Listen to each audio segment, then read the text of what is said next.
Montha తుఫాన్ ప్రభావం దృష్ట్యా ప్రజలకు ఎటువంటి ఇబ్బందులు కలగకుండా ముందస్తు చర్యలు చేపట్టాలని రాష్ట్ర పర్యాటక సాంస్కృతిక సినిమాటోగ్రఫీ మంత్రి కందుల దుర్గేష్ ఆదేశించారు.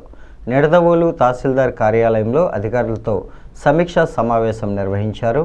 ఈ సందర్భంగా ఆయన మాట్లాడుతూ ప్రజల భద్రతను ప్రాధాన్యంగా తీసుకొని అధికారులు పూర్తి స్థాయిలో అప్రమత్తంగా ఉండాలని, తాగునీటి సరఫరా, విద్యుత్, రవాణా, వైద్య సేవలు వంటి అత్యవసర సేవలకు ఎటువంటి అంతరాయం కలగకుండా సమర్థవంతమైన చర్యలు చేపట్టాలని ఆదేశించారు.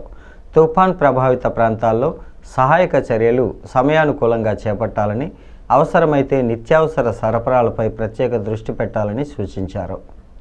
అనంతరం మీడియాతో మాట్లాడుతూ ప్రభుత్వం మోందా తుఫాన్ను ఎదుర్కొనేందుకు అన్ని విధాలా సిద్ధంగా ఉందని, ప్రజలు భయపడకుండా అప్రమత్తంగా ఉండాలని మంత్రి కందుల దుర్గేష్ సూచించారు.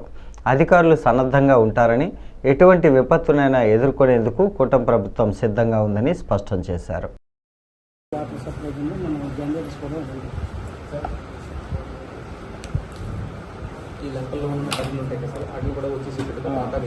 క్యాటిల్కి సంబంధించి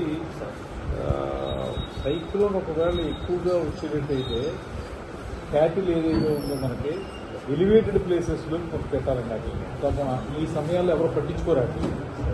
అందువల్ల మనం ఎక్కడైతే ఎత్తు ప్రదేశాలు ఉన్నాయో ఎత్తైన ప్రదేశాల్లో మనం ఈ పశు సంపదని అక్కడ కట్టించేలాగా ఆ గ్రామస్తులకి చెప్పాలి. కొంచెం అంటే గ్రామంలో ఎత్తైన ప్రదేశం ఉంటుంది, కింద వాటర్లో పెట్టేస్తే ఇబ్బంది కదలలేవు. అందువల్ల కొంచెం ఎత్తైన ప్రదేశాల్లో పెడితే వాటర్ మీద రాకుండా అదొకటి. ఎక్కడెక్కడ గ్రామాల్లో ఎత్తైన ప్రదేశాలు ఉన్నాయో ఆ ప్రదేశాల్లో ప్రస్తుతం కట్టుకోమని చెప్పాలి. అది మెసేజ్ పెట్టింది.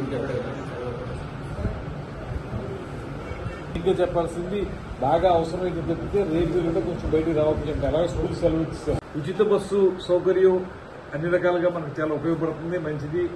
దాని ద్వారా మీకు ఎన్నో ఉపయోగాలు ఉన్నాయి. కానీ ఈ 2-3 రోజులు మాత్రం ఉచిత బస్సు ఉన్నా కూడా మీరు దూర ప్రయాణాలు చేయొద్దని మనం చేస్తున్నాం.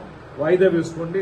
ఈ 3 రోజులు అయిన తర్వాత వెళుతురు. కానీ ఎందువల్లంటే మనకి ప్రాణాలు ముఖ్యం కాబట్టి, మన ఆరోగ్యం ముఖ్యం కాబట్టి అది పాటించవలసిందిగా మహిళా తల్లులకు కూడా